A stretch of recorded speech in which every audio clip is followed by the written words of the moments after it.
আপনার দ্রব্যমূল্যের যে ঊর্ধ্বগতি বর্তমানে তার উত্তাপ কি আপনাকে স্পর্শ করেছে? আচ্ছা, আমি আপনাকে জিজ্ঞেস করি তো আপনারা সবসময় আমাদেরকে জিজ্ঞেস করেন দ্রব্যমূল্য কেন, মানে জিনিসের দাম কেন বললো। আপনি একটু বলেন তো জিনিসের দাম কেন বললো? জিনিসের দাম বাড়ছে, নানা কারণ আছে। আপনি বলেন না। আচ্ছা, একজন পলিটিশিয়ান হিসেবে আজকে আমি একজন সাংবাদিকের কাছে জানতে চাই, আপনি বলেন তো জিনিসের দাম কেন বাড়ছে?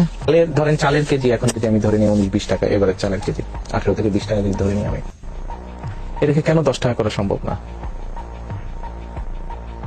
সম্ভব নয় কেন?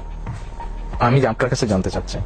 সেটা আপনার বাজার ব্যবস্থার উপরে নির্ভর করছে, কি উৎপাদনের উপর নির্ভর করছে। কিন্তু 10 টাকা না, 10 টাকা ধরেন আপনার ইন্টারভিউ আমি নিচ্ছি, 10 টাকা কেজি কেন দেওয়া সম্ভব না? দেওয়া কি সম্ভব? সম্ভব নয়, কিন্তু সেটা কেন সম্ভব নয়? সম্ভব নয় আমি তো মনে করি সম্ভব। 10 টাকা, কারণ এটা প্রতিদিনের বাজার চিত্র পাল্টে যাচ্ছে, উৎপাদন ব্যবস্থার সঙ্গে এটা সম্পৃক্ত। উৎপাদন ব্যবস্থায় কি সমস্যা? উৎপাদনে যদি আপনি প্রপারলি যদি সার, ডিজেল, বিদ্যুৎ সেগুলো যদি আপনি প্রপারলি সরবরাহ করতে না পারেন, সেক্ষেত্রে তো উৎপাদন হ্যাম্পার হতে পারে। উৎপাদন যদি হ্যাম্পার হয় তাহলে বাজারের দ্রব্যমূল্য তো স্বাভাবিকভাবে বাড়বে না। সার, ডিজেল, বিদ্যুৎ, এবার তো আল্লাহর রহমতে আপনার বাম্পার ফলন হয়েছে।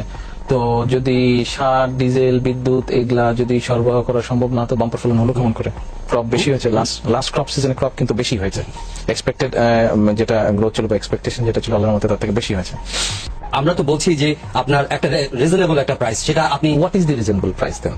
For KG, for 1 KG rice যেটা নরমালি মানুষ খায়,